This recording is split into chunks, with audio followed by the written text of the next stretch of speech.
তার প্রাইমারি জাতীয়করণ হয় তাহলে ইবতেদায়ী জাতীয়করণের সুযোগ সুবিধা পাবে না কেন?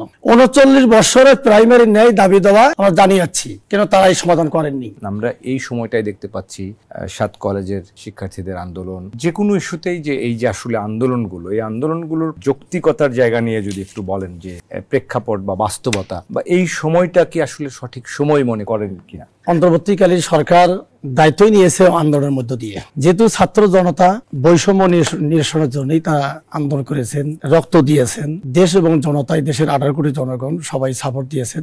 সেই বৈষম্য নিরসনের জায়গা থেকে আশাবাদী যে এই সরকার বৈষম্যের বিষয়ে দায়িত্ব নেবেন। এখন যদি রাষ্ট্রের জায়গা থেকে বলবে নাগরিক তার অধিকার আদায়ের জন্য প্রতিটা নাগরিক বা বিভিন্ন পেশাজীবীর ভিন্ন ভিন্ন ভাবে বৈষম্য রয়েছে। আমার জায়গা থেকে যদি আমি বলি, আমি স্বতন্ত্র মাত্রার একজন শিক্ষক। বিগত সরকারের সময় ইবতেদায়ী প্রাইমারি শিক্ষা ব্যবস্থা প্রাথমিক লেভেল যদি একই পর্যায়ে হয়ে থাকে এবং একই প্রথম থেকে পঞ্চম শ্রেণীর মতো কমলবতী শিক্ষার্থীদেরকে তারা পাঠদান করে থাকে, সরকার কর্তৃক এনসিটিভি কর্তৃক ছাপান্ত বই পুস্তক পড়ে থাকে, তার প্রাইমারি জাতীয়করণ হয় তাহলে ইবতেদায়ী জাতীয়করণের সুযোগ সুবিধা পাবে না কেন? তাহলে এই যে বৈষম্যটা, এই যে সমপর্যায়ের অধিকারটা আদার জন্য বিগত সরকার থেকে আমরা দাবি জানিয়েছি। বিগত সরকার এখন পরিকল্পিতভাবে হোক আর ইচ্ছাই হোক, তারা 39 বছরের প্রাইমারি ন্যায় দাবি দেওয়া আমরা জানিয়ে যাচ্ছি, কেন তারা এই সমাধান করেননি? তো এখন অন্তর্বর্তীকালী সরকার আমরা দেখেছি ছাত্র জনতা বৈষম্য বিরোধী আন্দোলন যার নেতৃত্ব দিয়েছেন, বৈষম্য নিরসনের জন্যই তারা রক্ত দিয়েছেন, জীবন দিয়েছেন, বা তাদের সাথে অনেক জনগণ সাপোর্ট দিয়েছেন, আমরাও সাপোর্ট দিয়েছি।